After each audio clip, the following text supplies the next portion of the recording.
En el episodio 418 de Hilando Fino Daily os voy a hablar de lesiones, de daño en los tejidos y de percepción de ese daño o de dolor, mejor dicho. Así que nada, vamos al lío.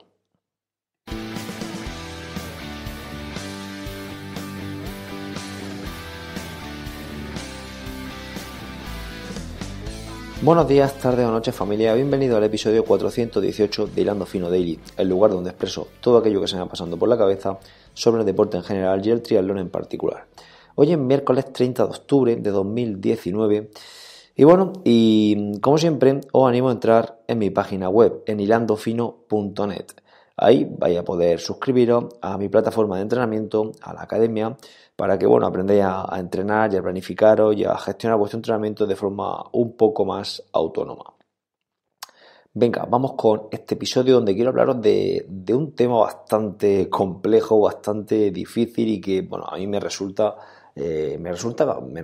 difícil. De hecho, no iba a hablar ni siquiera en este episodio, aunque bien es cierto que estoy preparando un podcast para este viernes, un podcast privado, hablando largo y tendido sobre estos temas, pero no se ve si traerlo aquí al daily, pero he dicho, mira, uno de las partes de ese podcast la voy a traer aquí porque me ha resultado bastante interesante y curiosa y creo que es interesante de contar.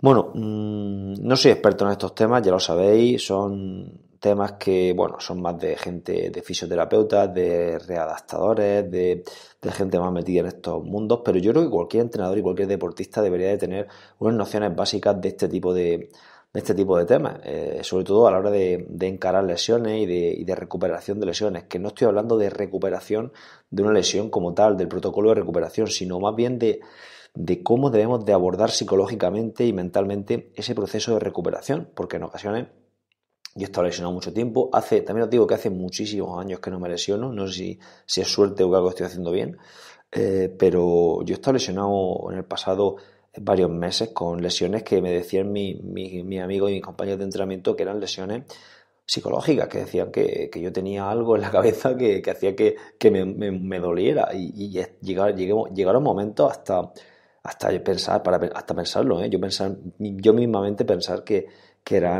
llevaban razón y que lo que yo tenía era una sugestión tremenda sobre el dolor y sobre esas lesiones. Antes de nada me gustaría definir lo que es el dolor. El dolor, según la Asociación Internacional para el Estudio del Dolor, es la experiencia sensorial o emocional aversiva causada por lo que parece a ver que me estoy liando, causada por lo que parece ser causada por un daño. Madre mía, esto está mal escrito, se va. A ver, repito de nuevo, porque esto no lo corto, ya lo sabéis. Experiencia sensorial y emocional o emocional aversiva que parece ser causada por un daño real o potencial de un tejido. A mí aquí lo de daño real o potencial me ha resultado interesante porque lo he estado leyendo y parece ser que tenemos un umbral de dolor que se produce, que se genera antes incluso de tener daño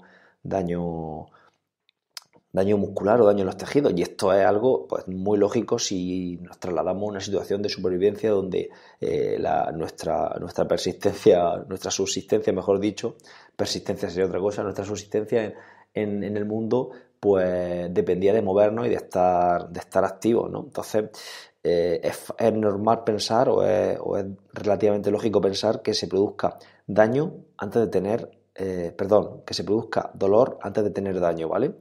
Y unas ideas principales que he sacado de todo esto son las siguientes. Es que el dolor no nos va a proporcionar, no nos va a dar una medición exacta del estado en que tenemos en un tejido, en un músculo, en una articulación, en un tendón, ¿vale? Luego, por otro lado, el dolor, esta sensación de dolor es modulado por factores que son biológicos, fisiológicos totalmente, ¿no? Psicológicos, ¿no? Experiencias previas y ese tipo de cosas. Y sociales, también un poco en cuanto a sociales hablo aquí lo estoy viendo bastante, estoy viendo una clase de más de 3 horas de un curso, de una formación que estoy apuntado y que habla sobre todos estos temas. Y por ejemplo, factores como por ejemplo la seguridad laboral. Si por ejemplo tú estás trabajando en una empresa, en una fábrica, ¿no? Y sabes que te duele la espalda y sabes que ese dolor de espalda puede ser que te haga que coja una baja o que tu jefe piense que no va a trabajar bien ya en el futuro y que te pueda incluso echar. Pues todos esos factores sociales, ¿no?, o de nuestro entorno van a hacer que esa percepción y esa experiencia del dolor sea diferente, ¿vale? Pues eso es a lo que me refiero con que el dolor es modulado por esos diferentes factores, ¿vale? Tenemos que entender que el dolor es una percepción integral de diferentes factores. Luego, la relación entre dolor y el estado del tejido se debilita a medida que pasa el tiempo. Es decir, cuando una persona está lesionada o cree que está lesionada, conforme va pasando el tiempo, que yo creo que es lo que me pasaba a mí, esta relación entre daño y dolor ya no es tan exacta, si es que en algún momento llegó a serlo, ¿vale? Entonces eso también tenemos que tenerlo en cuenta. Y bueno, y poco más sobre las ideas principales que quería comentaros de este tema. Luego quiero poner algunos ejemplos más claros antes de pasar a una teoría que me ha resultado interesante, que es principalmente de lo que quería hablar hoy. Y en cuanto a los ejemplos, por ejemplo, ¿vosotros pensáis que es lo mismo hacerse una rotura, por ejemplo, una rotura fibrilar, huyendo de un toro, por ejemplo, que corriendo hacia el autobús que se nos va a escapar para irnos no sé, al centro de vuestra ciudad? Yo creo que no es lo mismo. La misma rotura, la sensación debe ser totalmente diferente. La inhibición del dolor tiene que ser totalmente diferente en una situación o en otra. Más que nada porque en una nuestra vida está en juego y en otra no. Entonces, cuando suceden cosas así, tenemos que empezar a pensar que hay factores diferentes a lo que es el daño, bueno, la respuesta a ese daño muscular que entran en juego, ¿no? Luego, por otro lado, en ocasiones no os ha pasado a vosotros nunca que alguien habla de una molestia y al poco o a los pocos minutos empieza a molestar a vosotros o notáis esa zona más sensible. A mí esto me ha pasado cantidad de veces, muchísimas veces. Entonces yo creo que todos estos ejemplos pues nos hacen pensar que en ocasiones a lo mejor estamos lesionados y luego realmente no lo estamos. Y no quiero decir con esto que todo el mundo que esté lesionado no esté lesionado, ¿vale? No hagamos interpretaciones de esto más allá de lo que estoy diciendo. En determinados casos posiblemente nos sugestionemos de más por algunas lesiones o por algunas molestias que no tienen fundamento y que no tienen ni pie ni cabeza. Y muchas veces en esas ocasiones esas molestias son una experiencia de dolor infundada por diferentes factores. Bueno, hay dos autores, Mosley y Walter, que son grandes especialistas en este tema. Escribieron un libro que se llama Explicando o Entendiendo, ya no lo sé, Entendiendo el dolor o Explicando el dolor, creo que era Explicando el dolor. Y bueno, y en el 2015 publicaron un artículo bastante interesante, que ahora tampoco me acuerdo cómo se llama, anda que estoy apañado esta mañana. Espera un momento que me voy a meter en el propio artículo. 15 años explicando el dolor, pasado, presente y futuro, ¿vale? Es un artículo, pues está en inglés, os dejo ahí el enlace a PubMed de ese artículo por si alguien tiene curiosidad en leerlo. Y ellos en ese artículo comentan que cualquier situación de lesión, en cualquier situación de lesión o de molestia se generan evidencias que pueden ser evidencias de amenaza o evidencias de seguridad. Y esto ellos lo han denominado la teoría del protectómetro. Tenemos que imaginarnos esta situación como, por ejemplo, una balanza, ¿no?, que podemos poner a un lado peso o al otro lado, ¿vale? Y podemos dejarla en equilibrio o vencida hacia un lado o hacia el otro. En un lado de la balanza pondremos las evidencias de amenaza y en otro lado de la balanza pondremos las evidencias de seguridad. Y bueno, y la experiencia del dolor, que al final es lo que nosotros sentimos, va a ser lo que nos permita evolucionar bueno, la experiencia de dolor va a ser negativa o positiva en función del lado de la balanza que predomina, ¿no?, por así decirlo. Si tenemos solo experiencias de amenaza, pues vamos a tardar mucho más en comenzar a recuperarnos y en recuperarnos de esa lesión y empezar con nuestra actividad normal, ya sea deportiva, diaria o en nuestro trabajo o lo que sea, ¿vale? ¿Qué son o ejemplos de experiencias o de evidencias, mejor dicho, evidencias de amenaza? Vale, pues por ejemplo, pensar que tenemos daño, estar constantemente pensando en ese daño. O por ejemplo, no descansar bien. A ver, aquí vamos a hablar de temas psicológicos, en las evidencias de amenaza, temas psicológicos, temas físicos realmente, temas fisiológicos, temas sociales, ¿vale? Y ese tipo de cosas. No va a ser solo factores fisiológicos o biológicos totalmente. Entonces, por ejemplo, si tengo daño, realmente tengo daño, es una evidencia de amenaza, evidentemente. Si descanso mal, pues también gente que descansa mal o que descansa poco se va a recuperar más tarde. Si llevo una mala alimentación, pues también. Si tengo problemas familiares que me generan estrés o problemas en el trabajo que me generan estrés, igualmente. Si soy una persona muy sugestionada con estos temas o que psicológicamente me cuesta aislarme de estos temas, pues también va a ser una evidencia de amenaza. Amenazas laborales, como he comentado anteriormente, de que si tengo problemas en el trabajo, de si soy autónomo, por ejemplo, y mi trabajo depende de estar bien y tengo un problema de espalda muy grave, pues todo eso van a ser evidencias de amenaza. Incluso también creencias erróneas que tengamos en cuanto a las lesiones, es decir, al final todo esto, todo lo que conozcamos sobre nuestra lesión, yo creo que nos va a hacer mejorar, ¿vale? Y evitar esas evidencias de amenaza. Y por otro lado, en el otro lado de la balanza vamos a tener las evidencias de seguridad. Aquí, por ejemplo, saber que el daño no es igual al dolor, es decir, no podemos relacionar dolor con daño, va a ser una evidencia de seguridad que nos va a hacer progresar, ¿vale? Saber esto ya directamente, por ejemplo, tampoco quiero decir eso, pero escuchando episodios como este, ¿no? Donde intento haceros pensar en estos temas y coger un poco el toro por los cuernos y aprender sobre estos temas, pues eso va a ser directamente ya una evidencia de seguridad. Por otro lado, el apoyo de la familia, si estamos lesionados o incluso si estamos bien con nuestra familia, condiciones de bajo estrés, conocimiento sobre el tema, como he dicho anteriormente. Si nos empoderamos en este tema y decidimos aprender sobre estos temas, pues al final, qué duda cabe que va a ser una evidencia de seguridad. Tener un bajo condicionamiento psicológico, ¿no? En el otro extremo hemos puesto sugestión, pues aquí un bajo condicionamiento psicológico, pensar poco en los problemas, pensar poco en las lesiones.